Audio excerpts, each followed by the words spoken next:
about to hear are of the hosts and do not reflect the management, sponsors, or affiliates of Cave Radio Broadcasting.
Just a chive in your teeth.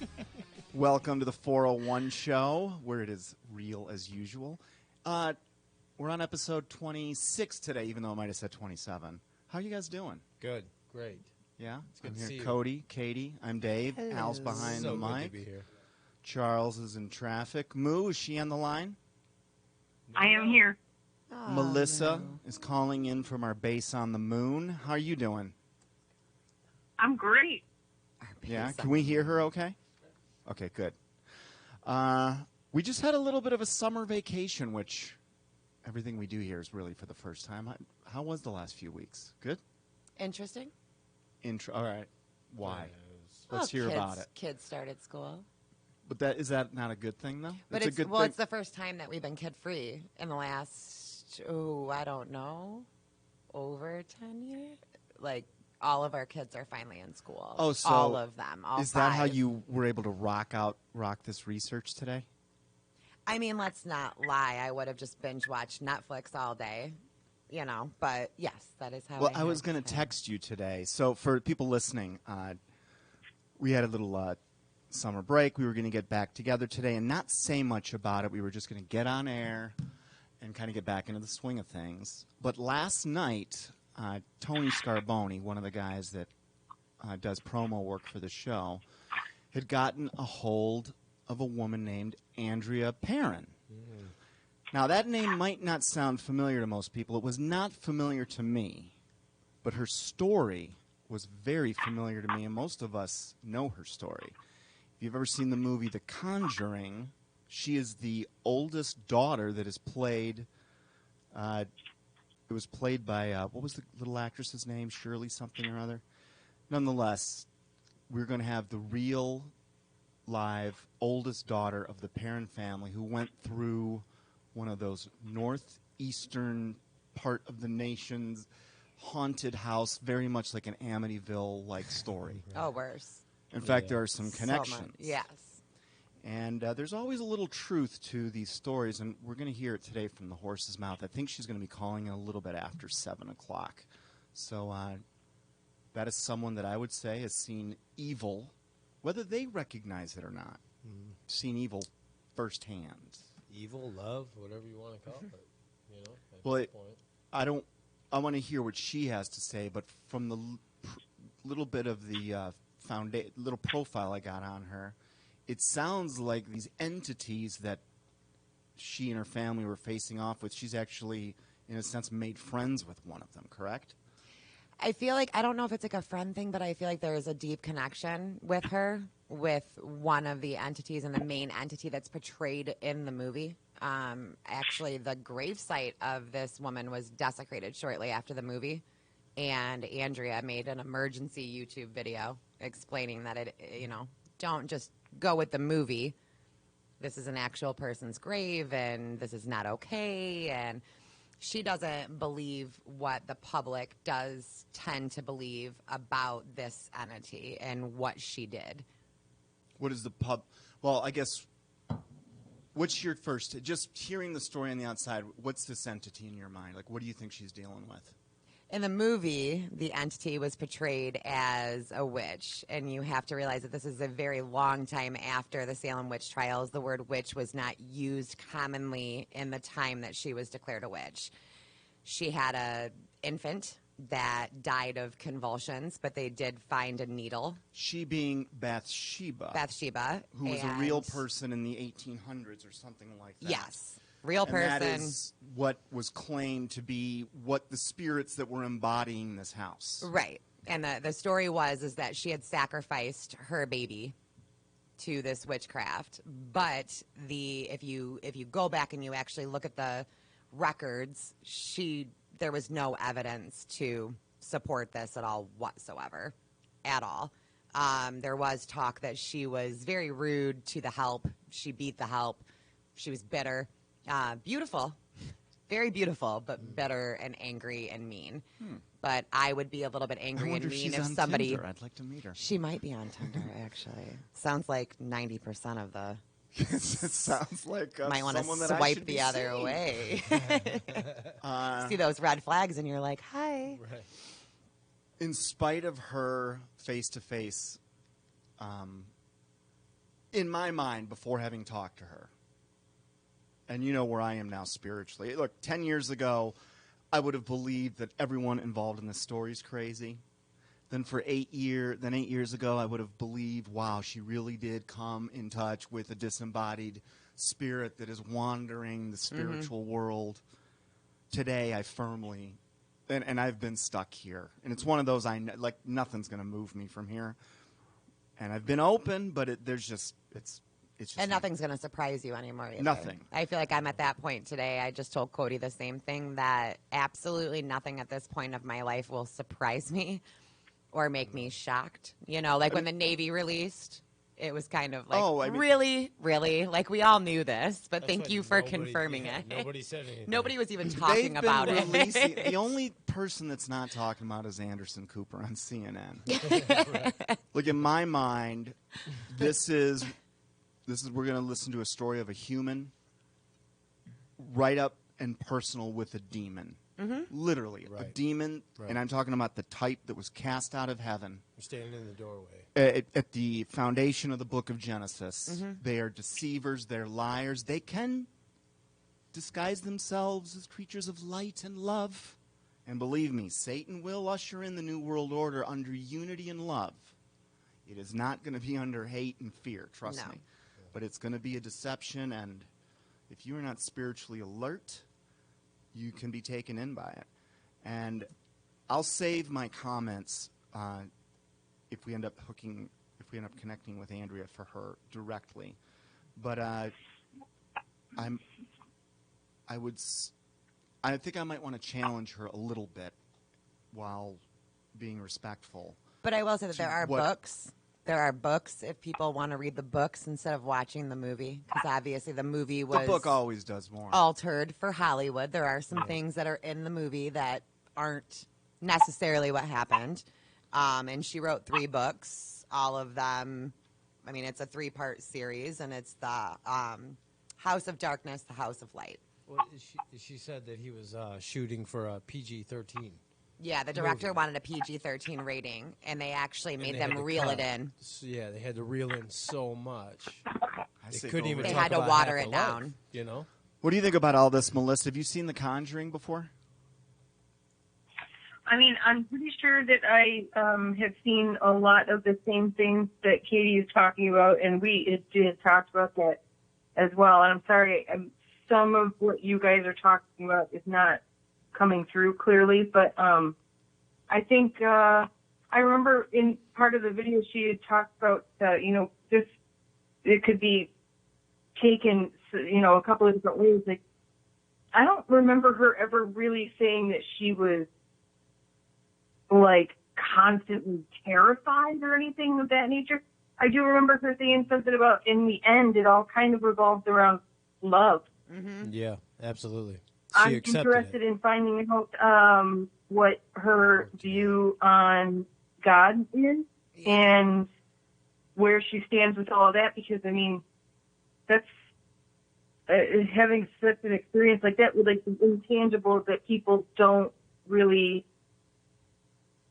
coming across every day. I wonder how that affects somebody is being somebody that did come across that every day. Yeah, because it was more or less like that between her and her family, like love prevailed over what was going on in their life at the time.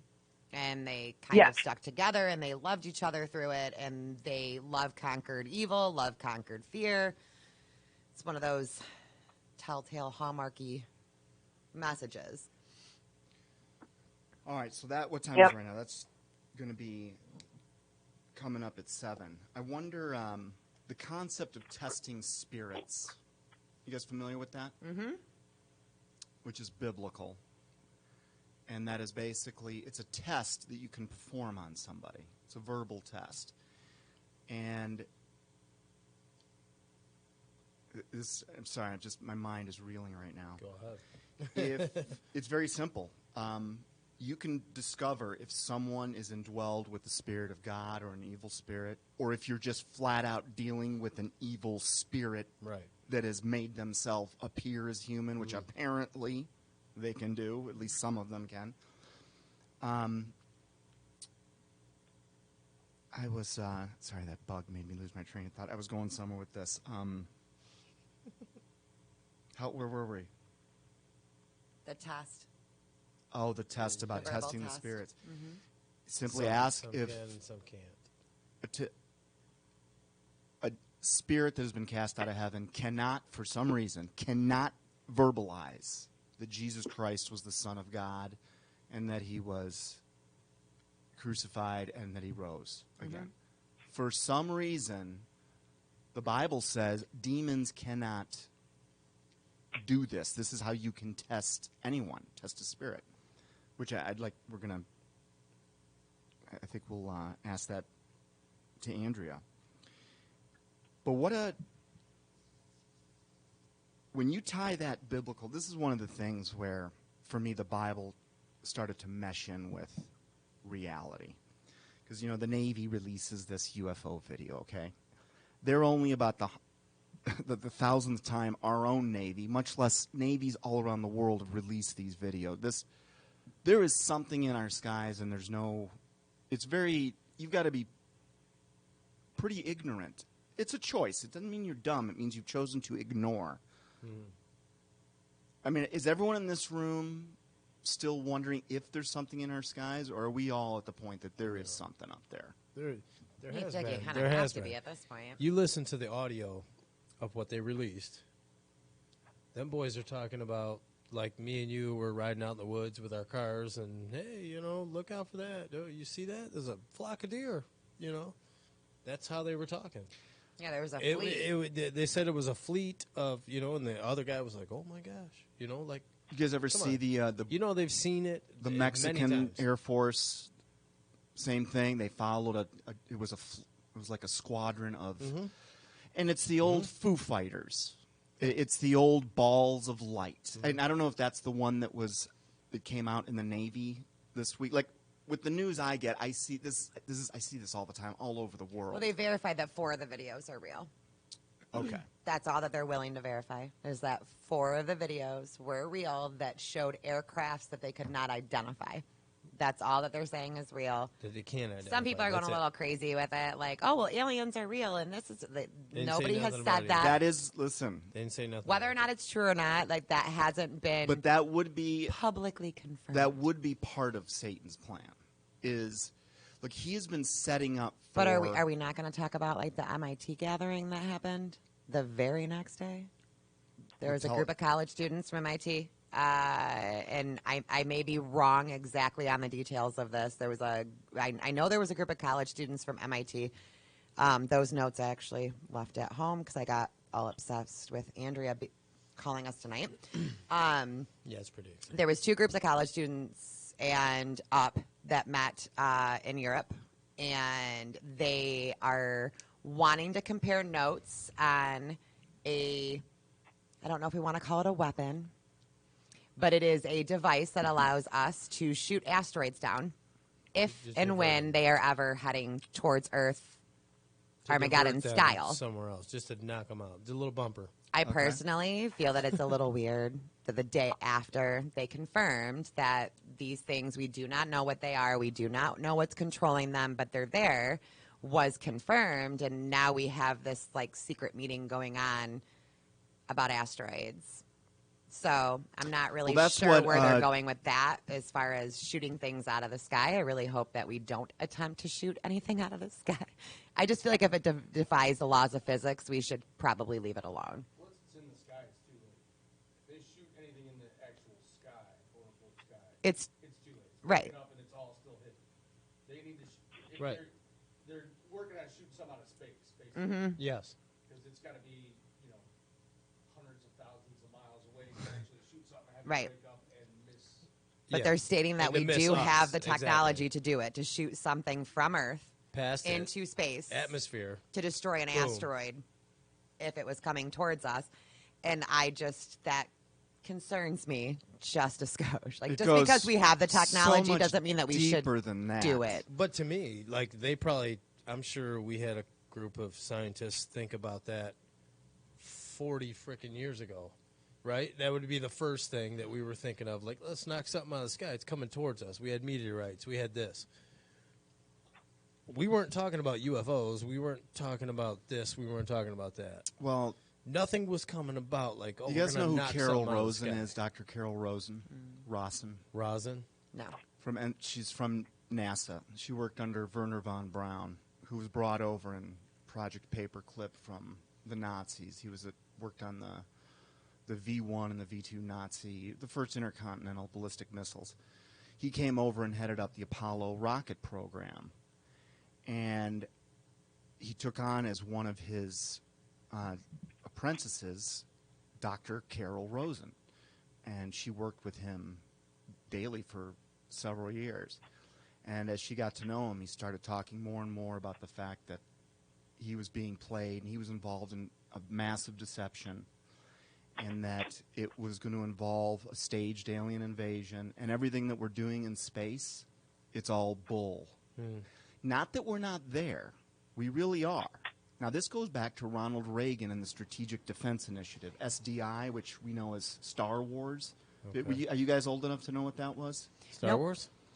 Not the movie, but the defense plan that put a bunch of satellites in space, Katie, that can shoot missiles out of the sky while they're traveling from Russia to the United States, and that was going to be our defensive shield against the Russians. They were the people. And Reagan loved the idea.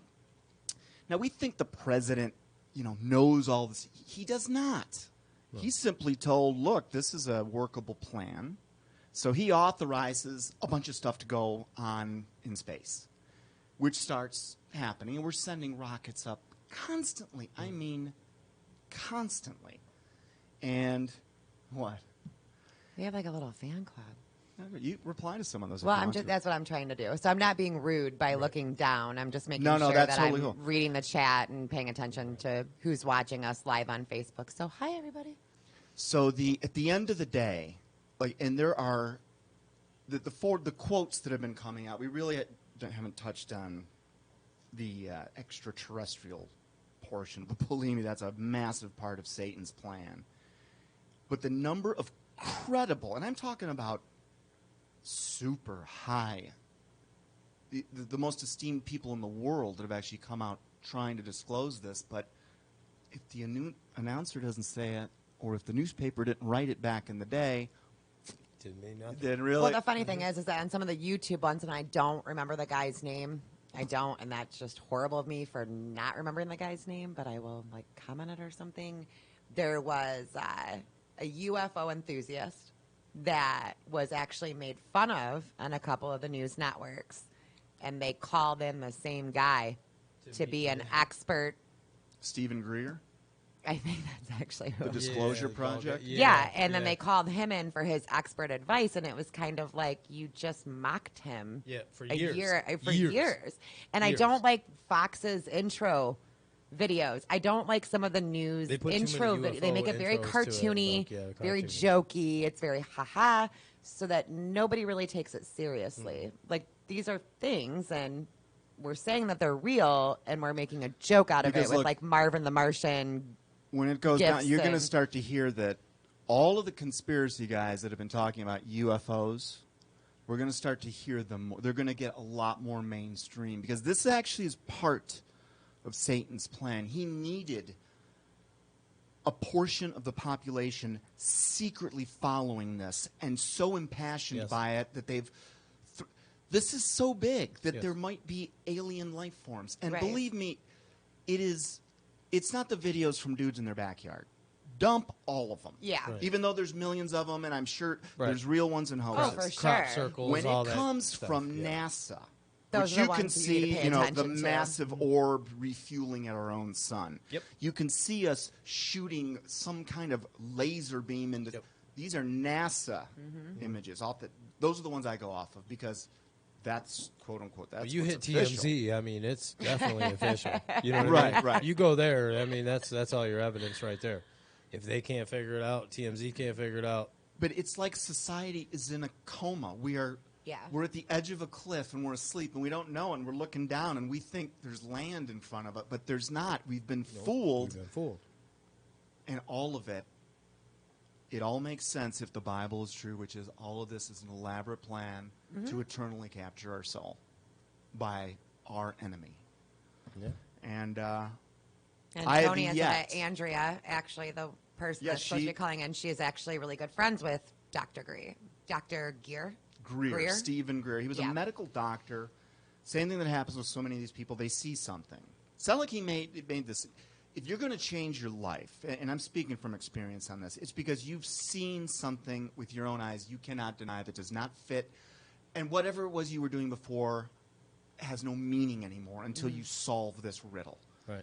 And very possibly, I suspect, most of the people that have even encountered these entities or UFO, even up front and close, they don't themselves realize they're actually interfacing with the demons that have been around forever. And all those advanced dark tech projects we have going on, yes, at the highest levels, our military people are told there is an alien presence. It is here. I mean, this goes back to the days of Eisenhower, even Eisenhower's own granddaughter, Laura Eisenhower, inside of her own family. They acknowledged the Greada Treaty happened where the alien Greys met with the leaders of the United States military, and this has been 52, 54. Other people have now come out in their memoirs saying they attended this meeting with aliens where we were out technologied. We had, it wasn't a negotiation. We were there just basically with our hat in our hand asking for life. And they'd cut a deal that they were going to allow, we were going to not make a big hubbub when they would abduct somebody.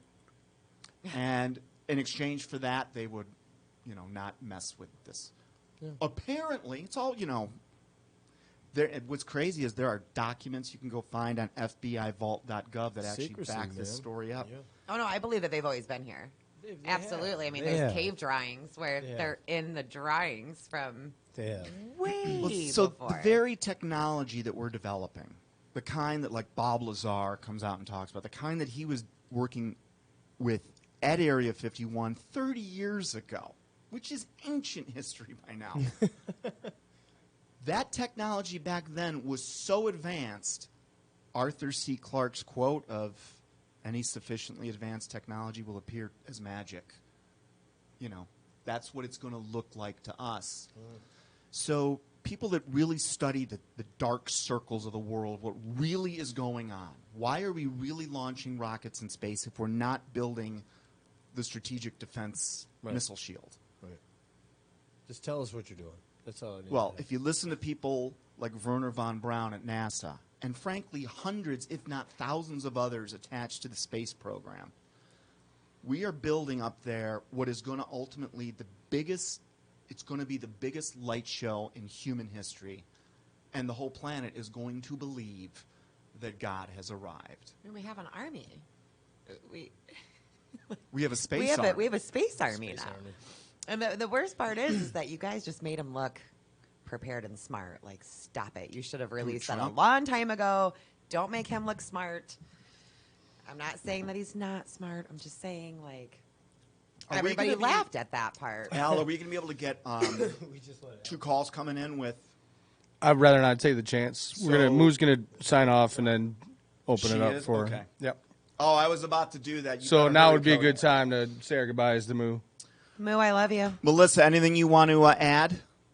Moo, I think that you should talk about what we talked about earlier today really quick about your opinion on UFOs and what you think. Oh, and then Katie called me in the middle of it, and she's like, "That's what you just said." Yeah. Just about, if time is relative, and it's like, or for lack of a better term, irrelevant, then, with the theory of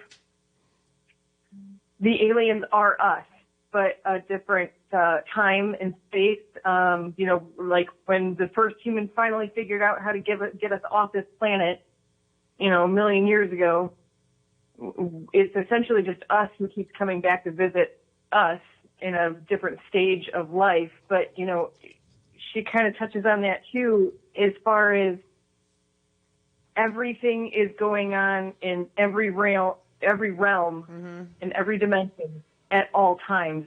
Well, so to where, like, you're always appear the to be ghost to other people, to somebody else. and then they appear to be ghosts to us. So Which one of us morphs into reptilians? I want to find out. No, about we're that. not going there. We're not going there. But actually, like, Andrea Perron made a comment that was somewhat similar to where when her mother had visioned in the kitchen that they had kind of nudged each other as if she was the scary thing. She was the ghost. She was, that thing. Are we on portals? Is that what you're talking about? No. We're not talking about portals. yeah, I mean, it's all pretty freaking interesting if you ask me. But I don't know. I'd like to just hear what she has to say. I'd like to hear a little bit more of the story too.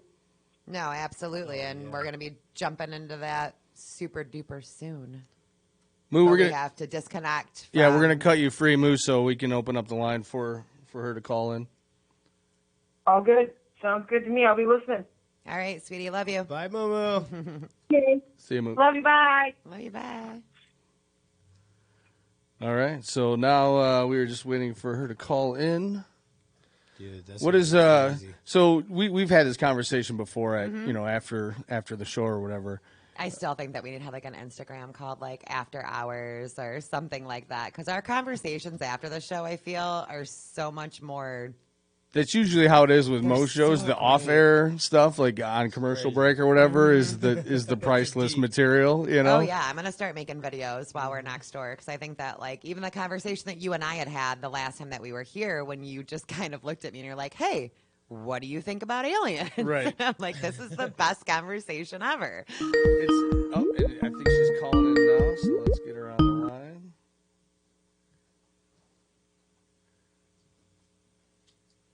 All right, this is the 401 show. Who's this? Hi, is this David? Hi, I'm Dave. Is this Andrea? Hi, yes it is. How are you, dear? Andrea, very nice to meet you. You are It's very nice to meet you, too. you are on a line right now, and in the studio we've got Cody, Katie, and Al, who are all Hello. dying to talk to you. And this kind of came about at the last minute, but apparently you know a friend of ours, Tony. Or you met Tony. Yes, I met Tony yesterday, and then he called my friend at 10 o'clock last night and said, "Can you put Andrea on the phone?" He's a night owl. And, He'll know it, too. we're kind of chill, and so, it was like, yep, no problem, let me go get her, and I'm happy to join you tonight. All right, well, awesome. Katie, I'm going to be supporting Katie. She's got the bulk of the questions. I'm just going to set the table a little bit for you to talk, and then we'll go from there. So we've been, I don't know if you were listening to the first part of the show, but we were talking a little bit about you and your background. And we might be familiar, if we're not familiar with your name, and I believe your last name is pronounced Perron, Perron. Is that right? You still there? I'm not. I'm just calling in now. I just got off of a plane. Oh, okay. I gotcha. literally just landed. I'm in the car. Uh, So So, speak up so I hear you, because of course I've got traffic all around me, right. and I won't be home for about another 15 minutes or so. So so I'll do my best to navigate this interview from 70 miles an hour. How's that? All right. You were portrayed in the film The Conjuring as the oldest daughter of a family that went through an experience. Why don't we? I'm just going to let you comment on that, and then Katie's going to be stepping in and asking you some questions. So tell us a little about that.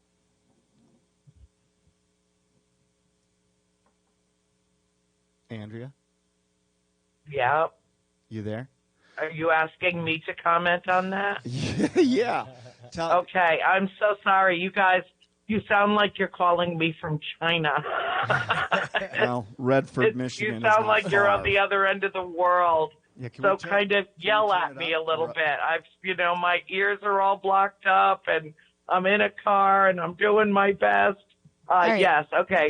Andrea, is my voice easier for you to hear? I'm pretty loud naturally, so am I a little bit easier to hear than David? Yeah, just say that again. I'm just wondering if I'm easier to hear. I'm a naturally loud human being. Oh, good. You're a naturally loud human being, so am I. I am. I'm a very, very loud human being. Yeah. So the louder, the better. Yeah, I want the whole cosmos to hear me. Okay, awesome. Yeah, so could you please tell us a little bit about your experience from how you were portrayed in the movie before we kind of get into some questions? Okay. The film The Conjuring, that was a feature film released in 2013, was a portrayal of my family, very, very extremely loosely based on the truth, and based predominantly on the case files of Ed and Lorraine Warren. It was the first of the series of films that they're now referring to as the Conjuring universe. But what it really is one of the case studies of Ed and Lorraine Warren. So our story is the first one. None of the other films have anything to do with our story. But being the first one, it kind of catapulted the series into, almost really a genre of its own, with, the follow-up, and because Warner Brothers got, the rights to tell all of the Warren stories on film. So Ed Warren always said that ours was the most intense and the most disturbing and the most significant of all of the investigations that the Warrens ever conducted over their 40 years, history as paranormal investigators. What makes one incident more intense than another? Can you give us some examples of some things that you guys went through? I think mostly because they admitted to being in over their heads after the fact. What they saw, what they experienced in our house was more than anything that they had come across before. And they didn't quite know how to handle it. And things got very badly out of control. Ed and Lorraine foisted a seance onto my parents with 4 of the 5 of their children in the house. Yeah, and you witnessed that at 15, correct? Yeah. Weren't you 15 at the time? Yeah. Can you I was 15. And it wasn't portrayed correctly in the movie. In the movie, it was portrayed as an exorcism, but this actually happened in your dining room at 15 years old. You watched this with your mother. Yeah, it did, and my mother was attacked. My mother was not possessed. My mother was having issues, and there was perhaps some spiritual oppression going on with her. There was some attachment and connection with a spirit in the house that really didn't like her and didn't want her to be there. But that night, what happened was the Warrens brought in a medium who committed what I consider to be spiritual malpractice. Absolutely. In that she threw open wide the doors to the netherworld and invited everything in so that she could determine who the culprit was in the house. And in a house with that kind of history, in a house with that kind of manifestation occurring in it prior to the seance, it was an absolutely irresponsible thing to do. So and can you came kind of like and walk came me through and attacked my mother that night. And when the Warrens left after my father threw them out of the house, they Yeah, didn't I was going know to if touch my on that. mother You had was said dead that. or alive. Yeah, that your dad had actually struck him and told him to leave the house Yeah, because it had gotten so out yeah. of hand. He punched Ed out. Well, Ed tried to stop him from going to help my mother, and that was a really big mistake to make. So walk me through. So it's January of 1970, and you move into this house. How soon after? Because I've heard it was 5 minutes. I've heard it was 10 minutes, and I'm really interested in this aspect that wasn't portrayed in the movie of your experience. The first 5 minutes, your dad hands you the box out of the back of your truck, and you walk in the house. Yeah, I walked in the house and I said hello to the gentleman that we were buying the house from, Mr. Kenyon. And he was not finished packing up yet. As we were moving in, he was getting ready to move out. So there was a few boxes on the dining room table, and I laid my box down for a moment, and I spoke with him just for a moment, and then I turned with my box to go through the front foyer into the kitchen, and I saw a man there that I didn't see when I walked into the room, but I just assumed, of course, he must have been there. I just didn't notice him. And he looked absolutely solid to me, completely normal, completely alive, completely human. And the only thing that was odd about him was that he was dressed strangely, I thought, and he did not respond to me when I greeted him as I passed by. And I you weren't asked the my only mother one who about saw and him, she though, said, either. Yeah, she's like, there's nobody with Mr. Kenyon. And I said, yeah, but. And then my sister Christine walked in, and she asked about him. She had just come through. And then my sister Cindy walked in with her box, and she asked about him. And my mother's like, I don't know what you girls are talking about. You know, Right. his son's on the way. He's not here yet.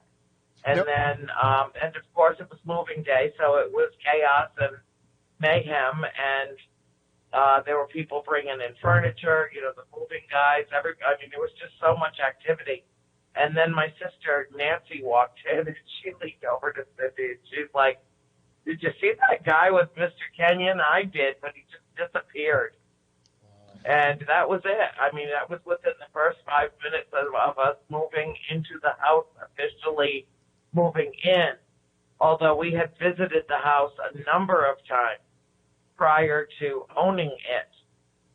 My parents closed on the property in December of 1970, but my mom refused to move at the holidays, so we didn't move in until January 1971. But we had spent an inordinate amount of time as a family at the house with Mr. Kenyon for about 6 months before we actually moved in, and none of us ever remembered seeing anything strange or otherworldly, you know, no apparitions, no nothing. Now, I mean, when ghosts were you not saw on the this radar. when you You know, saw I this mean, for that the was first not time, even on was the like radar. It didn't occur to us that right. the house would be haunted. When you saw this, though, like, was the first feeling fear or confusion, or like, did you have a sense of something? I mean, because according to you, like, you know, it felt solid. It was a solid person. This wasn't like a Scooby-Doo ghost. This was a solid person that you thought was there in your home. Was it scary, Yeah. or did it just feel like somebody was there, like an everyday thing? I didn't have any sense of anything being strange or untoward. He appeared absolutely solid to me. It wasn't until he evaporated in front of my sister Nancy that I knew something strange was going on. But nobody said anything about it. You know, we were I mean, it was just not something that you would. I don't think any of us even knew how to process it. But This the is thing what that was really strange was about an hour later, or 2 hours later, probably is closer to the truth. My father was in the dining room talking to Mr. Kenyon, and 4 of the 5 of us, the 4 who had seen that apparition, were standing in the dining room with my father, and my mother and my sister, my baby sister April, were in the kitchen. So they weren't in the room, but the other 4 of us were, and he manifested again. And my father and Mr. Kenyon did not see him, but the 4 of us did. And that's when we knew that we were living in an entirely different place than we'd been living in. Now, Andrea, so in the movie, it's portrayed that your mother went to the Warrens, but that's not exactly what happened. Can you elaborate on Keith Johnston and the pyro and that situation? Because I found that extremely interesting. That was left out that I think has some significance to it. Well, you know, it was them coming to the house that actually launched the Ed and Lorraine Warren thing. And to this day, you know, they said that my mom called them and asked them to come. And my mother's like, I never called anybody. I don't even know who these people are or why they're here. But she was nice to Keith Johnson and seemed to, trust him enough to be able to share a little bit with him. And then he came in the house and had some experiences that were really intense. And he is the one who sought out Ed and Lorraine Warren and told them about our predicament and told them where we lived. And it wasn't until, and we'd already lived in the house for about 2.5 years. So did the neighbors know that something was going on? Did your neighbors know there was something strange about the place? Or did something happen with the Kenyons? Absolutely. No names. Well, none of the kids that lived around us were allowed to come in our house, except for my friend, Nancy's friend, Katie. She was allowed. But she also lived in a haunted house herself, so it was something that she was kind of familiar with, even though she used to deny it a lot. But, you know, she figured it out over time. But, yeah, there were a lot of kids in the area that had experiences either on the property or around the house, and it was known for decades and decades as being haunted and for quite some time, actually.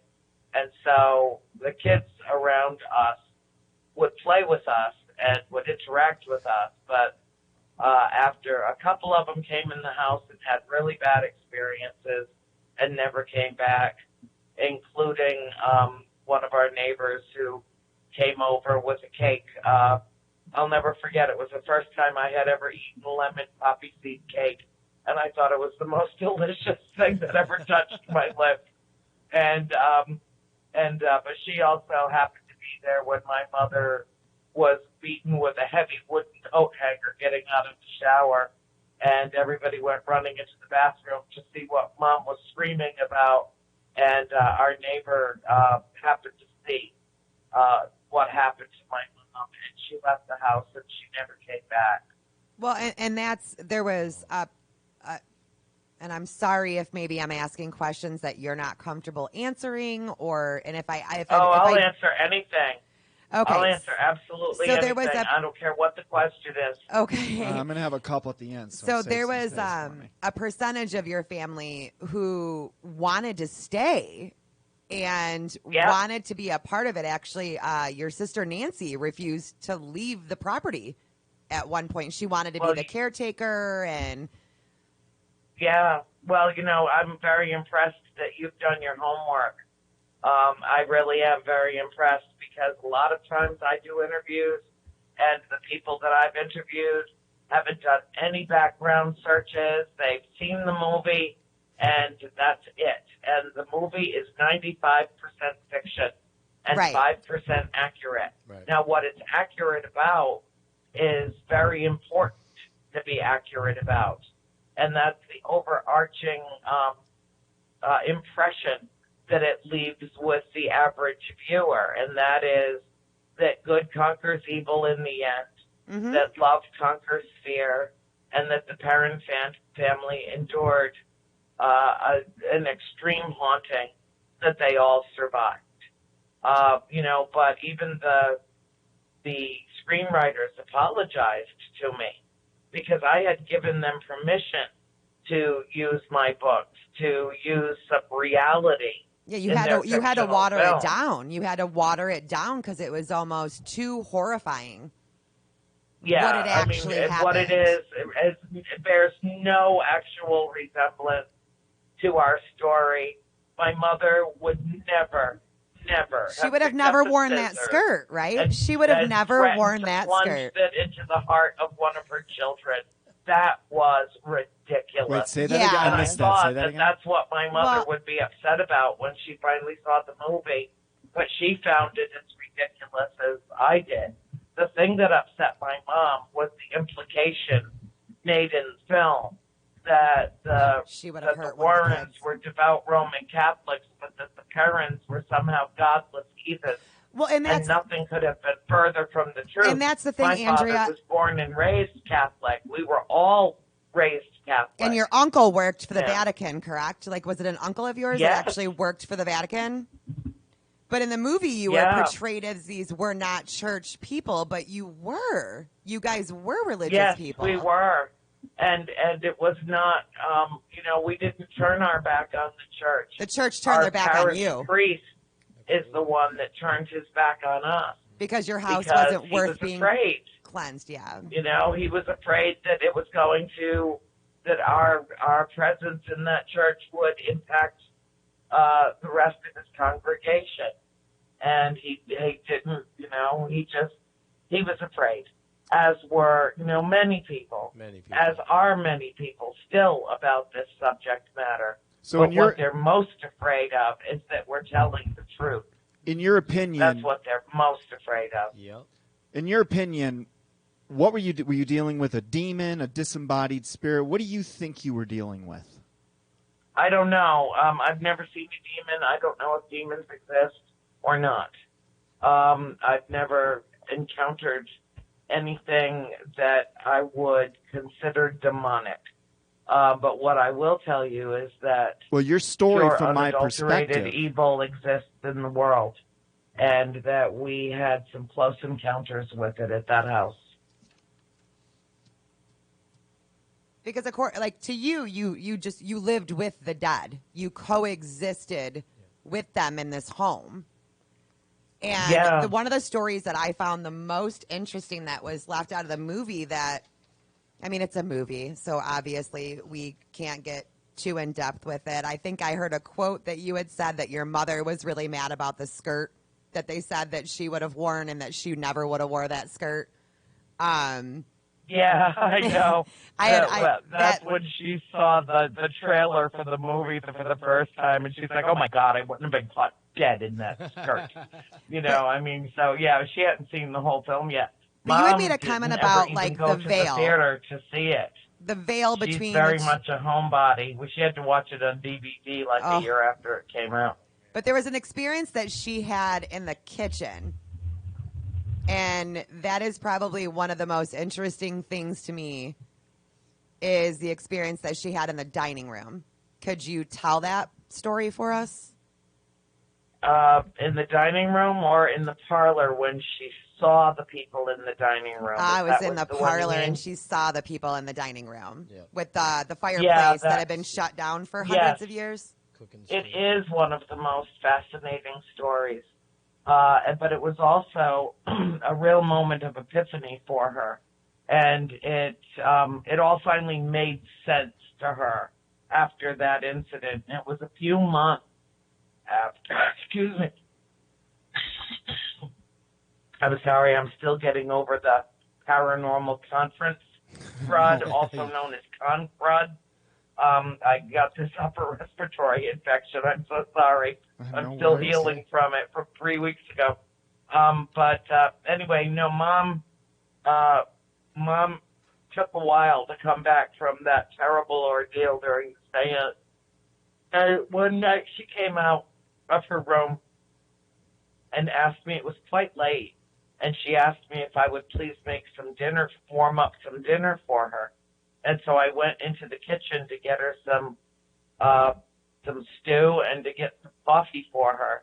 And in the interim, she leaned over to put a log on the fireplace in the parlor. And when she did that, she heard laughter behind her. And she turned around, and the room that she was just staring at, that was completely dark and closed down for the night, was suddenly full of light from candles and oil lamps, and there was a whole family having dinner in the middle of our dining room on furniture that was not our furniture. Wow. And there were two men sitting on the side of the table, and my mother is standing on the hearthstone in the parlor in the adjacent room. It had a very large opening between the two rooms. And she's just staring at them like she can't even believe what she's seeing. And there were two men sitting at the table, and one of them looked into the parlor, and he saw her, and he nudged the man sitting beside him and pointed her out to that man. And he saw her too, and she was the ghost. And, Wow. you know, so it was a fascinating intersection of multiple dimensions existing simultaneously. And so it finally made sense to her. My mother finally realized that not only were we looking at apparitions and manifestations from the past, but they were able to look at us into the future. Because really, this And latched on to your mom. I mean, she wasted away almost during these 10 years that you guys spent in this house. She almost wasted away. And the needle, Yep, the was needle mark terrible. in her leg, like that was very like, oh, whoa, to me when I had learned Yep. of this mark on her leg. Yeah. Well, it was that incident that was her big turnaround. It was really that incident that, I mean, when I walked back into the room, she was just smiling from ear to ear. She was just glowing, and I can't tell you how long it had been since I'd seen my mom smile. And she ate heartily, and she didn't really tell me much about what she saw that night. But she did subsequently tell me, because, you know, I felt compelled to ask, you know, what happened in my absence that you suddenly seemed, you know, so bright and full of life. And then she started eating more normally. She started coming back to us, you know, not so sullen and so withdrawn. And it suddenly really finally made sense to her. And that was really the last of the very large incidents that occurred in her presence. I mean, we all had sightings and all had encounters, numerous encounters after that. But that was really the last big one for her.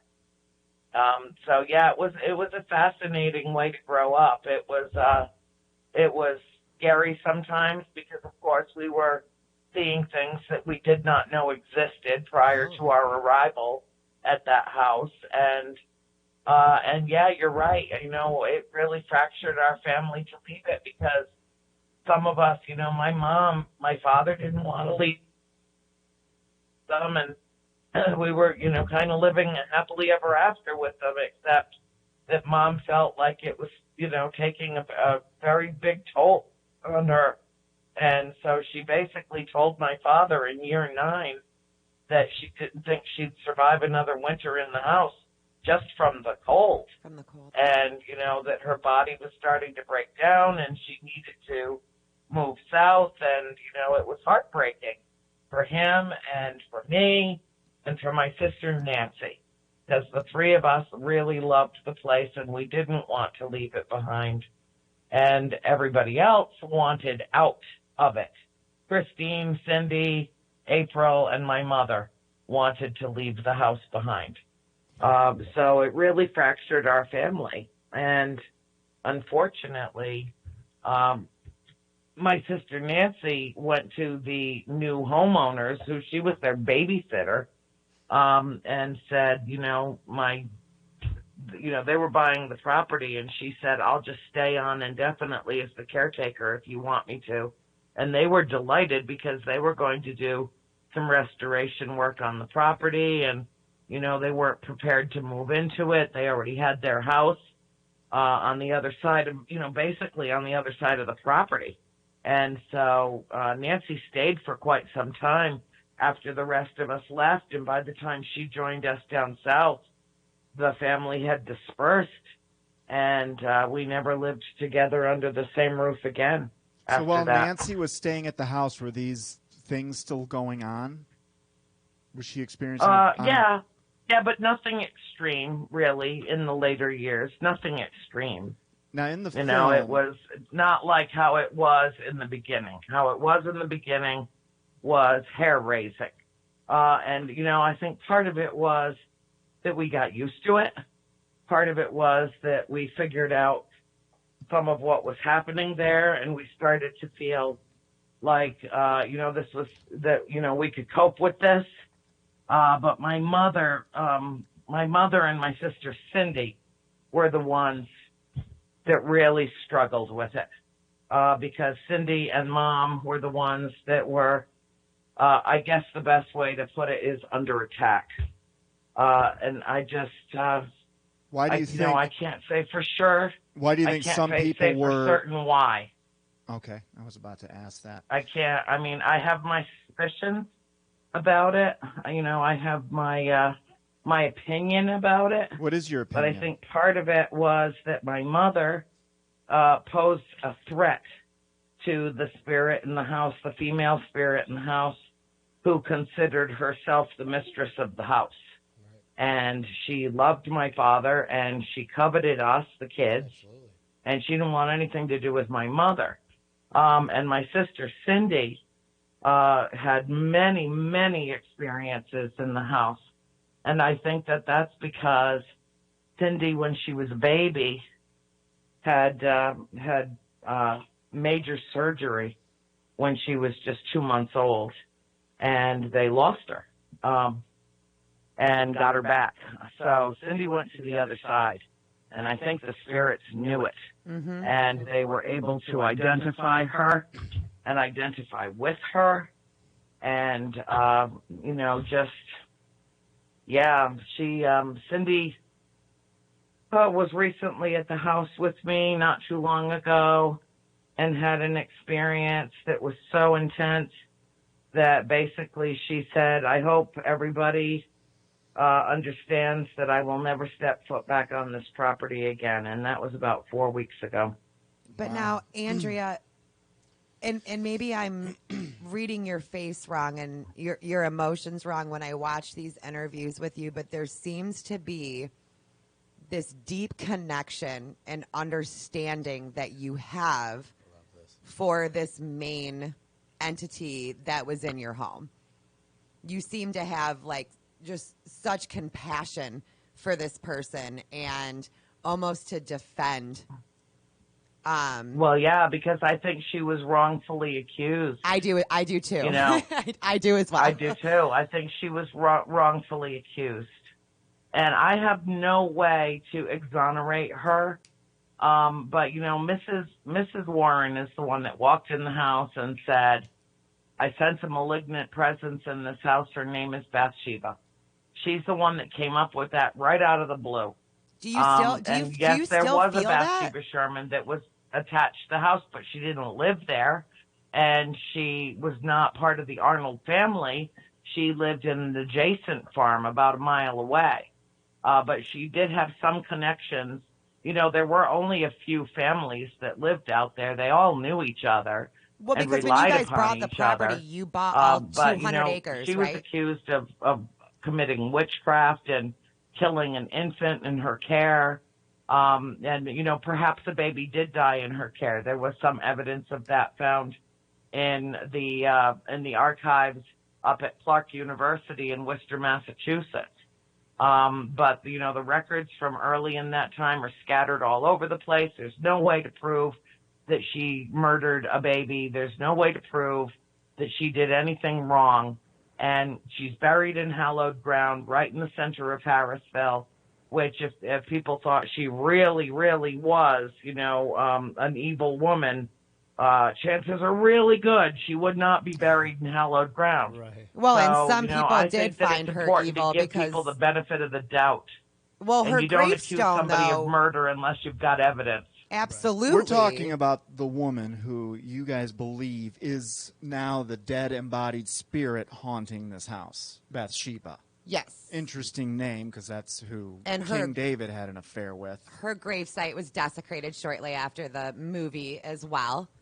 Now, Andrea, in the movie, Well, a rancid smell is talked about a lot. Do you remember? Because smell is what we remember. Do you remember a rancid smell, or maybe a sulfur, or what was it that you guys smelled? I'm sorry, honey. I had a great deal of difficulty hearing that question. She's into your voice. Could you ask me that again? I'm going to have my mouthpiece say it for me. She likes me more than you, Dave. In the movie, there was discussion of a smell that you guys smell. Was that accurate, or was that just from the movie, or was there an actual scent in the house during certain times? Oh, yeah. Oh, no. No, that was absolutely real. And it was death. It was rancid. It was disgusting. And it wasn't just it was a combination of sensory perceptions. It's intense old. And then that rancid smell of death. Yeah, because I'm going somewhere. And it would happen just prior to, usually just prior to a manifestation, unless it was one of the really nice spirits, and they didn't create that same environment around them. We had one spirit in the house, an older woman, who used to come around the upstairs bedrooms at night and check on us, and she always smelled like flowers and fruit. And never a sense of being cold around her. Do you still feel connected to the house? Oh, yeah, I feel very much connected to the house. But I don't want to live in it anymore. It was a hard way to live. It's too hot in the summer. It's too cold in the winter. There's just nothing comfortable about it. But and I'm 60 years old now. And, I moved in there when I was 12. And it was, it was hard enough to adjust as a kid. I know in my, my later years, having become completely Floridized now, that I would never, ever be able to tolerate another winter in that environment. Right. And I don't want to live in it again. I'm comfortable with the idea of it being relegated to my past, but it's always a part of my present. And I know that it will always be a part of my future as long as I'm in this realm, because I will be talking about it and sharing our experiences for as long as I live. And it was taking that leap of faith. And after 30 plus years of having been away from the house, finally writing the story of what actually happened there. But the case files of Ed and Lorraine Warren are what those films are based upon. And there were things that, there were things that were left out. There were things that were changed. But there were also things about the film that were really magical too. Like, for instance, the people who put that film together had absolutely no idea that I was in possession of a folk art drawing of a white cat. This is me when I was 13 years old by my mother's friend Fran. This is the cosmic kiss that you speak of, right? Because that was actually my next question. That was actually my next question to you. Is you refer to these things as a cosmic kiss, and there was actually like 4 or 5 different things that happened with the movie. Yeah, a lot of different things that happened with the movie that they couldn't possibly have known about. They chose for the interior wallpaper, they chose the exact same wallpaper that we had in our house, and they never saw any interior photos of the house. And then the white cat on my mantel board, Shanley Caswell played me in the movie. She was such a lovely young woman. All the girls were. The girls were just wonderful. There were just some strange things that they couldn't possibly have known about, but they showed up in the movie anyway. And to me, I consider those the cosmic kisses on that project, because Even though it is not an accurate reflection of our story, the story is much darker and denser and deeper, and we were there for 10 years, not 10 minutes, which is how the movie makes Right. it look like we were, just there and then gone. Gone, yeah. But that wasn't the case at all. In fact, when the Warrens left, they only came to the house 5 times to investigate, and then a 6th time they came back to make sure that my mother was still alive, because they didn't know the night of the seance if she had actually survived or not. And so they came back later to check and see if she was okay, and they waited until my father wasn't home. And they came to the kitchen door, and my mother answered the door, but it was, she had asked Lorraine several times to please return her possessions that she had loaned to her to make copies of, the death certificates and the history, the research she had done on the house. And when she asked Lorraine if she had brought her notebook back to her, and she said no, my mother said she was all done and did not let them in the house that night.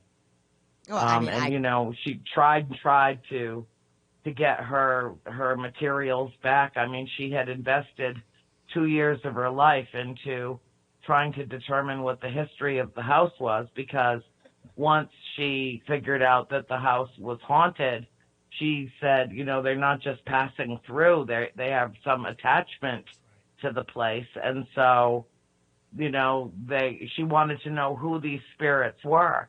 Well, none of them ever walked up to us and said, hello, my name is. So, it's all speculation. And, based on, a lot of these people lived and died before photography was invented. Mm-hmm. Other than physical descriptions, which were hard to come by, there is no way to determine who they are. For sure, not in this realm, not in this lifetime, but they existed. There is a way, and that's what's amazing. Now, you were raised Catholic, and I've recently started to get familiar with the Bible. There is a passage in there that accommodates for the testing of spirits. Did you ever come across that with the spirits, where the test involves asking them the identity of Jesus Christ, and apparently evil spirits, demonic ones, are not able to respond to that? Did anyone ever do anything like that with these entities that were messing with you guys? No, it wasn't that kind of engagement. It wasn't. It was, they show up and we look at them like, oh my God, what are we seeing? And then they're gone. We didn't, this was not something that we went searching through the Bible to explain, or it was experiential. It was an experiential, very enlightening decade of our lives. And Andrea, just you now, you today, this day, how does this change your outlook on the world, your outlook on religion, your outlook on God in general? How does this, where do you sit now with this? Oh, I'm very comfortable with it. It confirmed my faith. And when things were bad in the house, when there was upheaval in the house, when there were issues, especially with Cindy or my mother, we all found out that all we had to do was ask for divine intervention. God help me is all that it took for it to stop. And so whatever it is, whether it's evil or whether it's benign or even whether it's malevolent, or benevolent, we never felt, there were some spirits in the house we never felt threatened by. They were just there. So it was kind of like shared space. That's so interesting, because the movie just activities based it in off the house one. that were also, dangerous things that happened in the house that were actually life-threatening. Well, to because members of my to family. you, though, and the when house, things like that happened, asking God's intervention is what stopped it every time. This was because I wanted to tie something in between the rancid smells. I believe you just came from a UFO conference where I wanted to ask if you knew who Whitley Strieber is, who has been involved in lots of abduction experiences. Also noticed the smell of sulfur, which is what hell is supposed to be made of, would always permeate the air. Tell us a little bit about that connection, because there's always, it seems like, a leap from the spiritual world to the UFO world. But if you're in them, they actually connect quite nicely. But tell us a little bit about where you were this week and what you've been. Well, I think that there's a point of correlation and integration in multiple dimensions. And I think that what we perceive as dead people are actually spirits that are quite alive in another realm. And I don't know if they're just visiting the property that they have memories of, or if it's residual energy, or what it is. I don't know. I still can't answer that question. But I do know that there are only two important questions, as far as I'm concerned, that humanity grapples with. And one of them is there life after death? Based on my experience, I can answer that for myself, and that answer is yes. There is something beyond our mortal existence, though I still cannot tell you what it is. In terms of the other question, are we alone in the universe? Hell no, we're not alone in the universe. And my experiences with UFOs, with what I perceive to be my ultra-dimensional galactic family is profound. And it's all that really matters to me. It's not that the experience with ghosts and spirits as a child and then subsequently throughout my lifetime is irrelevant, because of course it's not. But it's so regular in my life that it's normal. It's not paranormal. In the same way that my interaction and engagement with extraterrestrials is perfectly normal. There's nothing supernatural or paranormal about it for me. It's just a natural, every single day occurrence where I connect on some level, whether it's something that I see, whether it's something that I experience in my own home.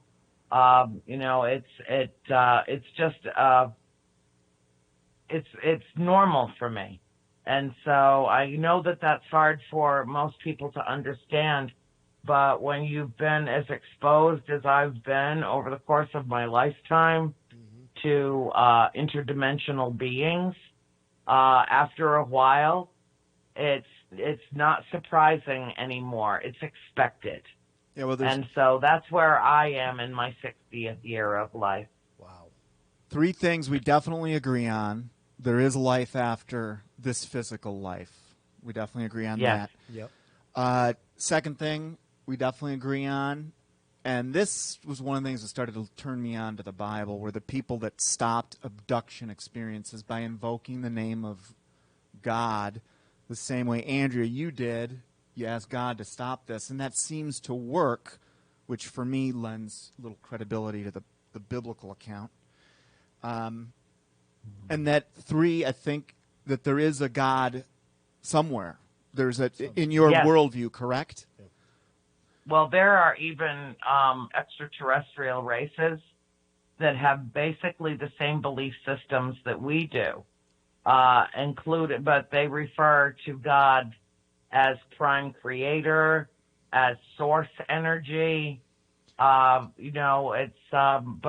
Basically the same belief system. That's that probably we all came from somewhere. Somewhere. That's probably the only place we disagree. Of the races that visit this planet are humanoid, so we really are kind of intergalactically related. But the overall message that I hear, no matter if you agree, if you disagree, if anything, it just kind of seems like love is ultimately love.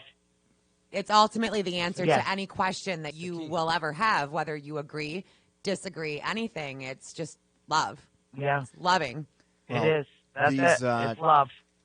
That's what got us through our experience. That's what kept us together as a family. But ultimately, our connection with the droves of intergalactic brethren that we have that circumnavigate this globe regularly and actually co-inhabit it with us. My connection to them is very powerful, and I refer to it as higher love. It's not the same kind of sensation. It's not human love. It's different. It's bigger. It's universal. It's cosmic in nature. And that's where I'm tapped into. And I'll tell you, this weekend up at the UFO Con in Houghton Lake, Michigan, it was a phenomenal weekend. It was really extraordinary.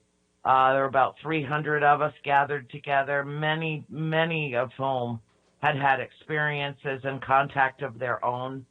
And the rest were just absolutely fascinated with the subject and wanted to have some kind of contact and connection. And I expedite that for people.